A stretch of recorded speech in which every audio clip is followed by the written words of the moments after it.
Hey, how's it going? We're back for another segment of Cooking with Miss J. Today I'm going to show you how to make blonde brownies. This is probably something that you typically haven't really made before. It's very similar to just a regular chocolate brownie, except we lack the cocoa powder in it. We don't put the cocoa in it. Instead, we top it with chocolate chips. I picked this recipe because it's something that you have all of the ingredients most likely at home, and I'm trying to do things that you would have maybe in your cupboard so that you can try to make. So blonde brownies is what it is today. So let's get started. Our ingredient list starts with 1/3 cup of margarine. So if you remember, hope that you didn't forget this, but our stick of butter tells our measurements on it. And 1/3 cup of butter is 5 1/3 tablespoons. So I'm going to count over 1, 2, 3, 4, 5, and about 1/3 to the next one. And I'm going to cut that off, okay? So it says in a large saucepan that we need to melt our margarine. So I'm just going to go ahead and unwrap this.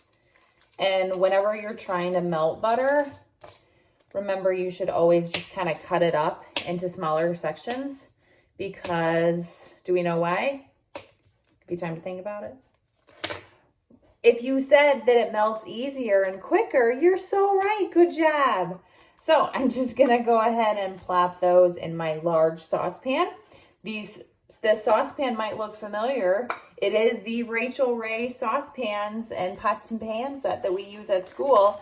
This one is specific to the Strawberry Kitchen. So I'm going to go ahead and take this over to the stove, and we're going to go ahead and melt this.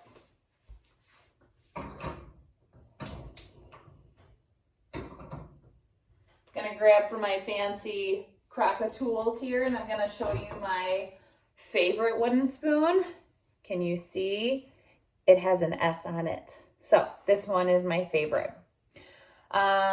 So melt the margarine. So we're going to go over here and we're going to melt it, stir it around so that it melts a little bit quicker. We're on heat setting number 4. Remember that we go from... Okay, we're all melted. So I'm going to turn off the heat. I'm going to bring it back over. Now, my kitchen is granite countertops. And if you know this, you know that you can put a hot pan right on it. If you don't have granite countertops, you either want to grab a towel or a oven mitt to put that down. But since these are granite, it's not going to hurt the countertops. So we can go ahead and put it right down on the counter. Give that one more stir. Okay. Now it says remove from heat and stir in sugar. So we have 1 cup of light brown sugar. I went ahead and let me show you here. I have my mise en place together. Awesome. So I have my sugar already melted or portioned out. Now, it's mostly probably 95% of this brown sugar is light brown sugar. I really like to use dark brown sugar because I think it gives really, really nice flavor. So I have a little bit of brown sugar that is dark in there. I just used a majority of light only because I wanted to get rid of it. So 95% of it is light. When I measured that, remember I had to pack it in, and that was a cup, okay? So I'm going to stir in the sugar. It's turning a really nice dark brown color. And you might notice you'll have some chunks of brown sugar in there. Just go ahead and take your spoon and just kind of mash it out. Crumple it so that it breaks down.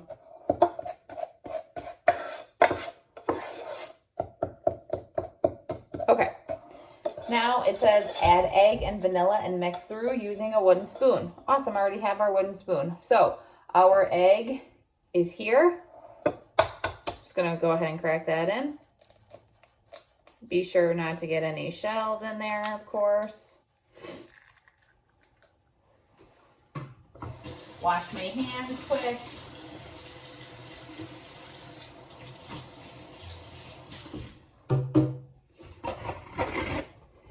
If you wanted to go ahead and crack the egg beforehand and put it in a custard cup, you could absolutely do that, or you can just crack it right in. Just make sure not to get any of those shell pieces in.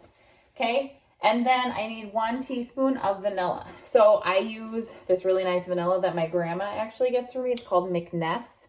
I use McNess vanilla and McNess pepper.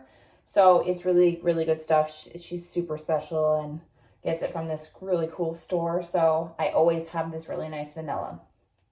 So I need 1 teaspoon of vanilla.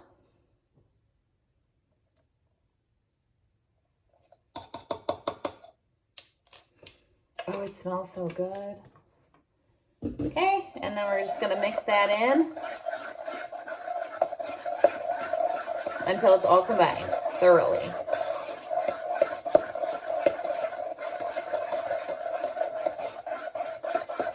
And you can use a little bit of force because you're gonna notice that that egg yolk and the albumin, which is also known as the egg white, it's gonna be kind of hard to get that in, so you kind of need to be just a little bit vigorous with it. Again, scrape, scrape, scrape down the sides so that it's all mixed well together. Okay, so let me show you what it looks like real quick here. It's all nice and incorporated. It looks really, really good. Okay. Now, add the remaining ingredients except the chocolate chips. Okay, so our next ingredient is a 1/2 teaspoon of baking powder. So we have our baking powder.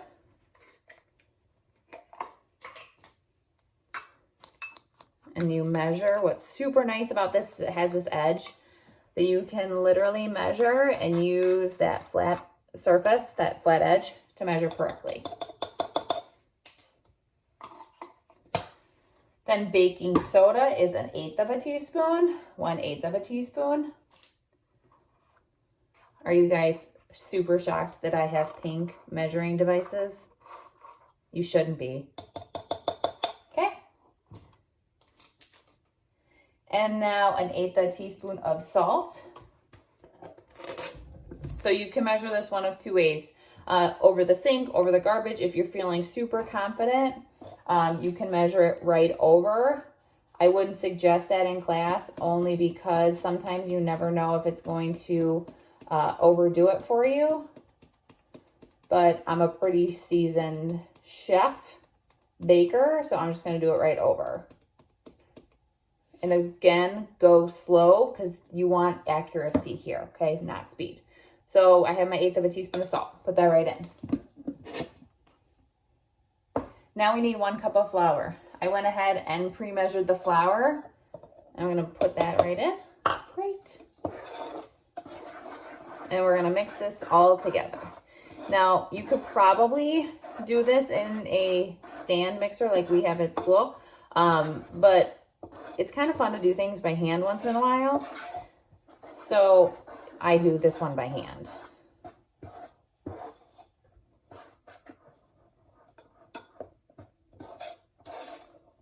Again, scrape the bottoms down underneath the pan. And you're going to notice it's going to start to become thick because we've mixed in that flour.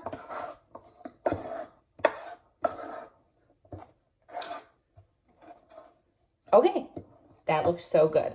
Now, lastly, it says drop batter into an 8-inch pan, spread out, then sprinkle chocolate chips on top. So I have my pan.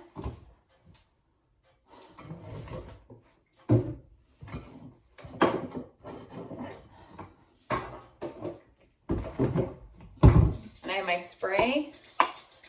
I have my 8x8 pan. I'm going to spray that over the sink.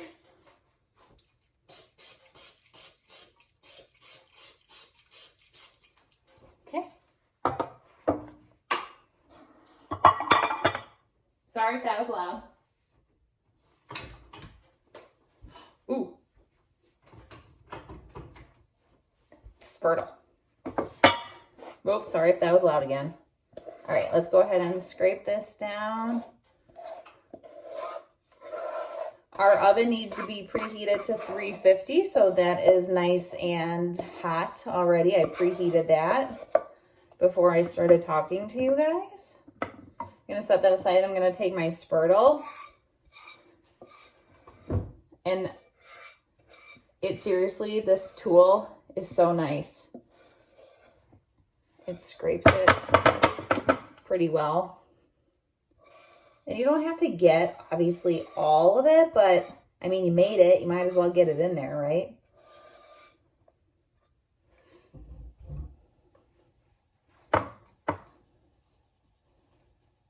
Now, when you pour this into your pan, it's just like when you make cupcakes. If you have any batter on the side of your pan, just take a paper towel and wipe that off so that it doesn't bake on there, because it's going to be such a pain to wash it off. So like I have a little here, and I mean little, but still, I'm just going to go ahead and wipe that clean, because these aren't going to rise a ton. I mean, they'll rise a little bit, but not a ton. So just get that.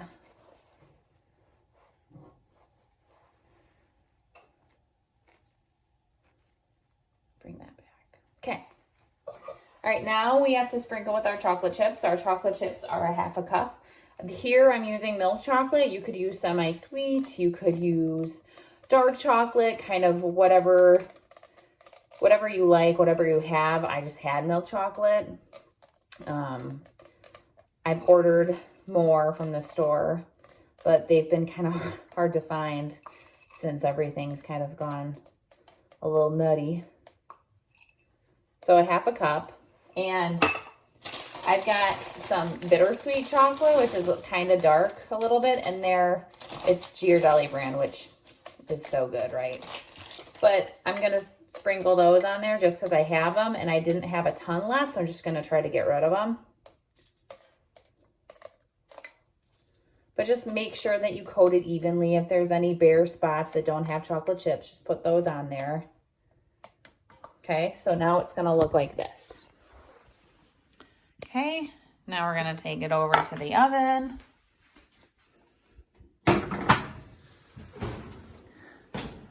And I put it on the middle rack. Now, this recipe here, I'll show you. It says that it needs to bake for 20 minutes, but we made this in Creative Cuisine, and it took a lot longer than 20 minutes. So I'm going to set the timer for 20 because, right, we can always add more time. So I'm going to set it for 20, and then I'm going to continue to check it. As you know, the best way to check things is to stick a toothpick in the middle, and if it comes out clean, then the dish is done. So I'm going to come back and tell you how long they ended up being in here, and then I'll show you the finished products. Okay? See you soon. Here's our finished blonde brownies, you guys. They only took 26 minutes to make. I was able to do a couple of things while they baked in the oven. I checked them at 20 minutes. They weren't quite done yet, so then I added another 6, and those turned out to be perfect, so they're great. This is something that you can make because most of these ingredients you probably have already at home, so there's no need to go out to the store to get anything, which is nice. I'm going to go ahead and link the recipe on PowerSchool so that if you wanted to make these, that could be one of your assignments for next week. So that'll be super great. Otherwise, hope you have a great day. Hope you enjoyed cooking with Miss J, and guys.